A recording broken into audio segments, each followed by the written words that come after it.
Je me présente, oui, je suis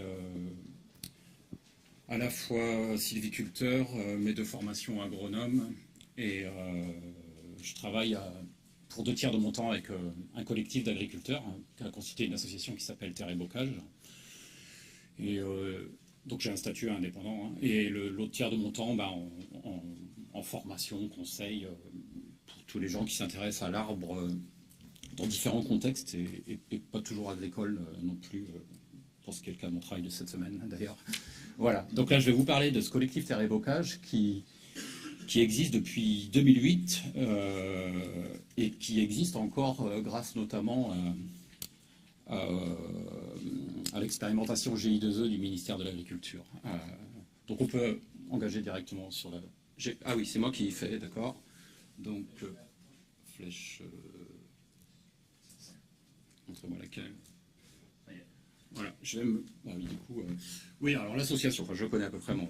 L'association, elle s'est constituée en 2008. Géographiquement, on est entre Loudéac et Lamballe, pour ceux qui connaissent les Côtes-d'Armor, donc en Bretagne. Le point commun des différents agriculteurs de l'association, c'est qu'ils ont tous, à un moment ou à un autre, planté des arbres sous forme de haies, essentiellement sur leur exploitation agricole, et qui se posaient justement, comme vous avez dit dans l'intervention précédente, qui avaient le mérite de se poser des questions sur la manière d'entretenir derrière. Donc motivés pour s'organiser, pour entretenir et donner une valeur d'avenir réelle à ces plantations, et effectivement peut-être une fonctionnalité, quoi. Ce qui est intéressant dans ce groupe, c'est qu'il y a vraiment une diversité. Donc il a été créé à partir de 35 agriculteurs, mais aujourd'hui on est quasiment une soixantaine à cette saison. C'est qu'il y a de tout système, quoi. Donc il y a des... Si on fait des catégories, c'est pas bien de faire ça, mais bon, il y a les conventionnels, il y a les agriculteurs biologiques, et puis il y a des intermédiaires de toutes sortes. Et ce qui est intéressant, c'est qu'ils sont dans la même association et que quelque part ils ont un point commun. Moi, le point commun que je leur vois, c'est qu'ils aiment bien les arbres, déjà. Donc, voilà. Et oui, effectivement, depuis qu'on a eu l'appui à l'animation, donc qui a permis de me faire travailler avec ces agriculteurs-là, on a travaillé avec une centaine de participants là, depuis 2014, quoi. Donc c'est ça. Non, ça passe pas. C'est bien. Attends. Ah oui, pardon. J'ai compris. Alors, la philosophie de l'association. Non, d'abord les buts, peut-être. Je vous les mets tout bêtement. Après, ce sera des photos. J'ai du texte au début, mais. Je vous ai mis les objectifs statutaires de l'association, tout simplement, qui est d'échanger et de s'organiser pour entretenir et développer un maillage de haies et de talus bocagers dans une logique de réseau à double sens, réseau physique de haies, continuité, c'est le sujet de la journée, mais aussi réseau d'agriculteurs. D'associer savoir-faire agricole et sylvicole, parce que c'est enfin, il y en a eu, moi j'ai commencé à travailler dans les années 90, mais je trouvais que ça se perdait beaucoup, les savoir-faire sur l'arbre. Et bon, moi c'est un peu mon boulot d'introduire du savoir-faire un peu forestier ou sylvicole dans l'agriculture, mais j'en ai appris une bonne partie au contact de certains agriculteurs. Améliorer progressivement et durablement, bon, d'accord, c'est toujours le lien entre exploitation. Et bien sûr, effectivement, percevoir les objectifs qu'on se fixe à nos haies, c'est vraiment améliorer les qualités des haies pour qu'elles stockent véritablement du carbone, c'est-à-dire qu'elles poussent déjà, et qu'elles aient un rôle, que ce soit à l'échelle de l'exploitation ou à une échelle plus large du territoire. Donc voilà. Alors, je me permets peut-être juste de faire un petit rappel, peut-être, de ce que c'est que le bocage, quand même, avant d'être une trame verte.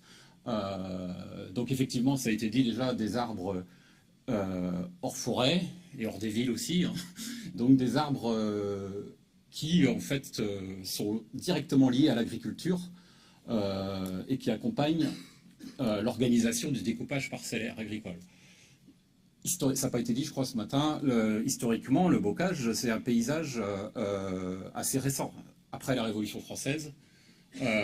Donc, surtout développement fin 19e, voire début 20e. Et c'est peut-être important de le dire, là, puisqu'on est au niveau national, là.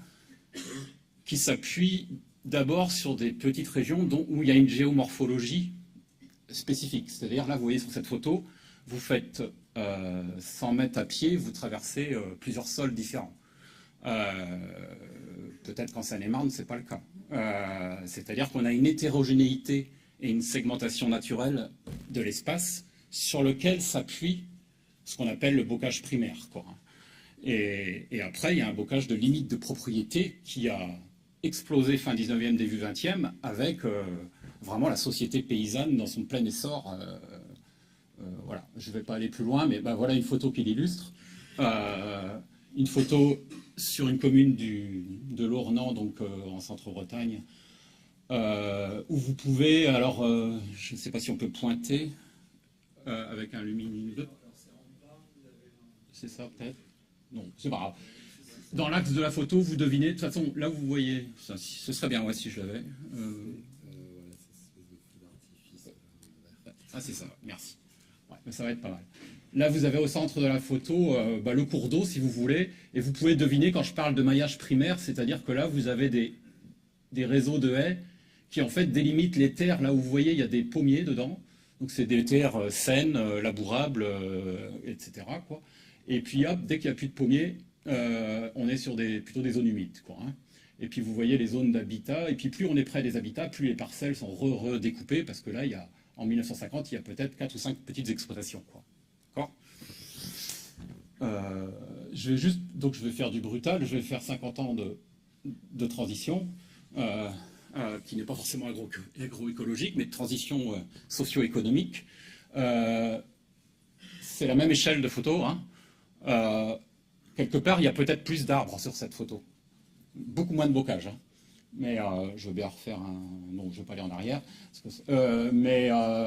que vous pouvez remarquer, c'est que les arbres sont descendus des pentes et des terrains labourables pour se retrouver dans le fond de vallée, quoi, tout simplement. C'est un grand classique en Bretagne, mais peut-être ailleurs aussi. Et donc des arbres qui organisaient le découpage parcellaire agricole, qui étaient donc liés à l'agriculture, deviennent des arbres en fait qui sont en masse et qui sont plutôt sur les espaces qui n'intéressent plus l'agriculture. Donc ça change de sens, quoi. C'est-à-dire c'est des arbres qui signifient plutôt l'abandon et le recul de l'agriculture.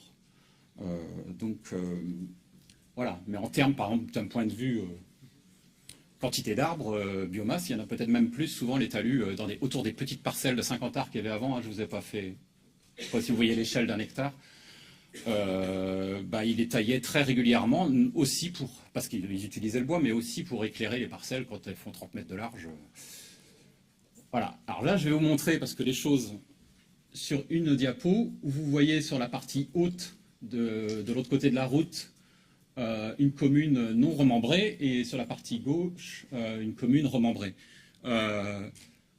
Est-ce que la situation est si différente? Parce que finalement, dans la photo d'avant, vous allez pu me dire, bah oui, il y a eu un bon gros remembrement dans les années 60-70, voire début 80.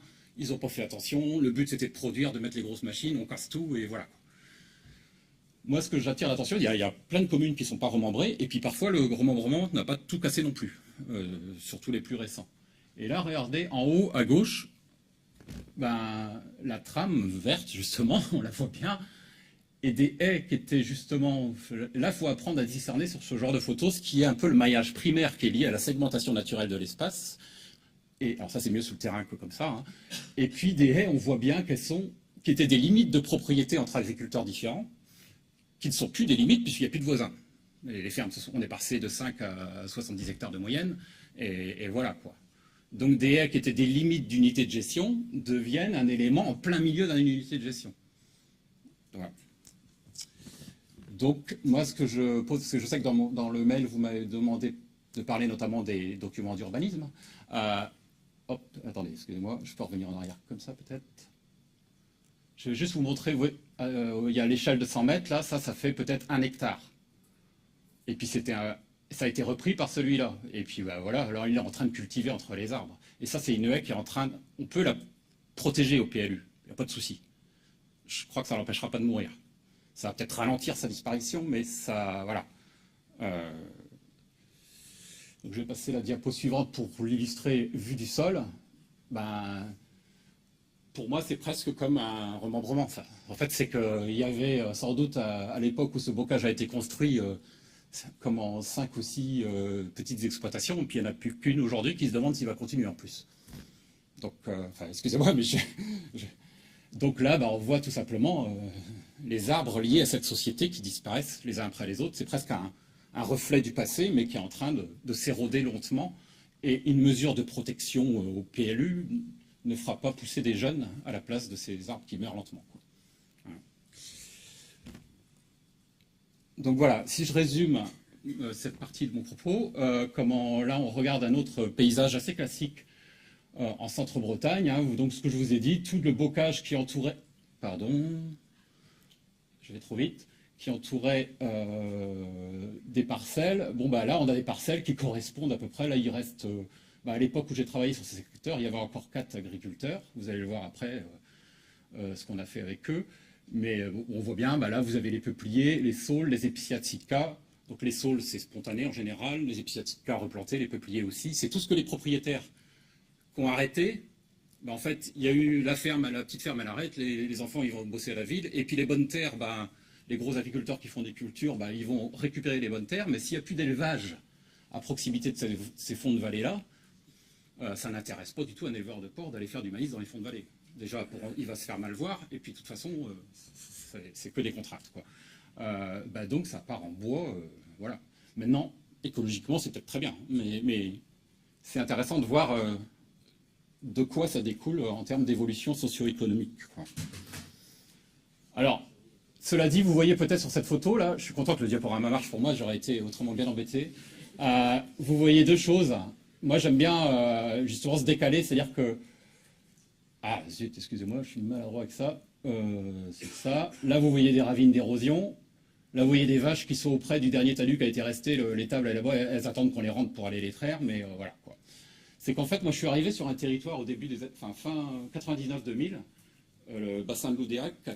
Effectivement, le recul du bocage a été tellement brutal, c'est-à-dire qu'il ne s'est pas fait lentement par érosion, mais par remembrement pur et dur, que les éleveurs se sont retrouvés à se dire ça va pas, quoi. Mes vaches n'ont plus d'abri, etc. Donc il y a eu une demande d'un petit groupe d'agriculteurs d'essayer de faire quelque chose, quoi. Et moi je suis arrivé à ce moment-là sur le territoire et j'ai proposé mes compétences. Alors il y avait des cahiers des charges impossibles pour comment dire, avoir des aides. Alors je travaillais à l'époque pour une communauté de communes. Moi j'ai simplifié mes 20 pages de cahier des charges en une phrase. C'est on va trouver... Je vais me débrouiller à vous trouver des aides pour planter, à condition que vos plantations, c'est à vous de réfléchir. On essaye de réfléchir ensemble les meilleurs endroits pour les mettre, mais qu'elles sont interconnectées entre elles, d'une exploitation à l'autre, sur la commune. Donc voilà, à partir de là, alors là, le résultat de ce travail avec les agriculteurs, alors c'était en 2000, ça a été, alors l'animation, ça ne se fait pas comme ça d'un claquement, hein, mais ça a été ce réseau là qui correspond à, alors oui, il y a en gros, c'est les années de plantation, donc il y a une espèce de progressivité quand même, ça se fait en 3-4 ans. Et puis on est sur des échelles qui ne sont plus du tout des échelles de parcelles de 40-50 arts, hein, on est bien d'accord. Mais n'empêche qu'il y a moyen, quand les limites cadastrales sont encore cohérentes, ce n'est pas toujours le cas, de s'appuyer. Alors nous, en Bretagne en tout cas, on s'appuie, ce n'est pas d'intraparcellaire, c'est des limites entre exploitations, quoi. Je sens qu'il faut que j'avance. Alors, à partir du moment, une réflexion aussi que je propose, c'est qu'à partir du moment où, quelque part, le maillage bocager est forcément plus distendu, puisqu'il y a moins d'agriculteurs, et puis qu'on arrive avec des machines, etc., voilà. Moi, je me dis, est-ce qu'il faut faire les haies de la même manière? Est-ce qu'il faut reconstituer à l'identique? Même les programmes de subvention du bocage, c'était des programmes de reconstitution. Et le terme n'est pas forcément bienvenu et souvent mal compris par les agriculteurs. Parce que si on veut reconstituer le bocage, il faut reconstituer la société qui va avec, quoi. Donc, de la même manière, la manière de planter, ok, on peut refaire des talus, et c'est ce qui est le mieux vu par les financeurs, mais parfois, ce n'est pas le plus pertinent. Des fois, c'est des bandes boisées, des fois, c'est... voilà. Parce qu'on est à une autre échelle. Et l'idée que j'essaye de faire passer de façon simple, c'est à partir du moment où le filet est plus lâche, au moins que les mailles du filet soient plus solides. et plus fonctionnel, parce qu'on n'arrivera jamais aux densités bocagères qu'on avait dans les années 50, mais qui sont quand même dans notre imaginaire un peu une espèce d'idéal du bocage qu'on n'aurait jamais dû détruire, quoi. Voilà. Donc, mais en fait, il a toujours bougé et il est assez récent, ce paysage, quoi. Voilà. Alors voilà, là je passe à la dernière partie de mon exposé. C'est ce qui est intéressant aussi, là, c'est et j'en reviens à l'association Terre et Bocage après, parce que là on n'est pas chez un adhérent, vous le devinez. On est sur quelqu'un qui entretient une haie qui est considérée, ça rejoint la conclusion de votre intervention. Ok, ça c'est une haie, en fait, mesure compensatoire suite à un remembrement vert. Il y a une 4 voies qui est passée par là, et on impose, parce que la 4 voies a foutu en l'air des arbres, donc on va remettre des arbres chez les paysans. Et les paysans, alors là, le subissent comme une compensation environnementale. Alors, soit à la 4 voies, ou soit même à leur propre activité, dans le cadre des programmes bassin versant. Oui, tu mets du lisier, tout ça, on va mettre des haies en bordure. Et donc, c'est la haie vue comme une compensation environnementale de l'activité agricole. Donc, on est loin du bocage historique lié à l'agriculture. Eh ben, moi, je ne suis pas très étonné de les voir taillés comme ça, du coup. C'est-à-dire qu'à partir du moment où il n'est pas considéré comme un élément constitutif du système d'exploitation, mais comme une compensation, bon, ok, la collectivité, c'est la collectivité qui vient planter gratuitement, mais ça n'a pas intérêt à bouffer dans ma parcelle, quoi. Donc on est dans un cas absolument pas inséré dans le système d'exploitation. Voilà une haie, mesure compensatoire suite à un remembrement qu'à 27 ans, ce sont des châtaigniers. Elle ne fait pas 1 mètre de large.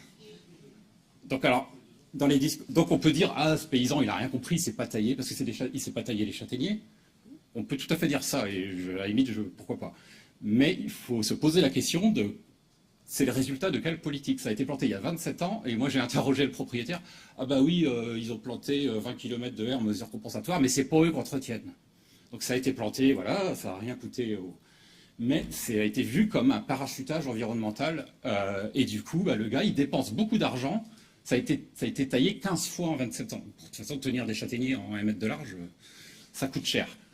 Donc ça coûte cher à l'agriculteur, ça a coûté cher à la collectivité qui s'est substituée à l'agriculteur en faisant à sa place. Et puis finalement, est-ce que les Carabes sont vraiment bien là-dedans? Je ne suis pas très sûr. Et je finis. Donc voilà, j'en reviens à la fin du raisonnement, c'est-à-dire qu'à travers l'association Terre et Bocage, c'est peut-être par mon expérience professionnelle, je me suis aperçu que selon l'entrée qu'on prend, et l'agroécologie en ce sens est intéressante, parce qu'au moins les choses sont mises dans un même terme. Il s'agit tout simplement que l'arbre soit considéré comme une culture avec ses rythmes propres. Les agriculteurs sont capables de faire des rotations très complexes avec des cultures complexes.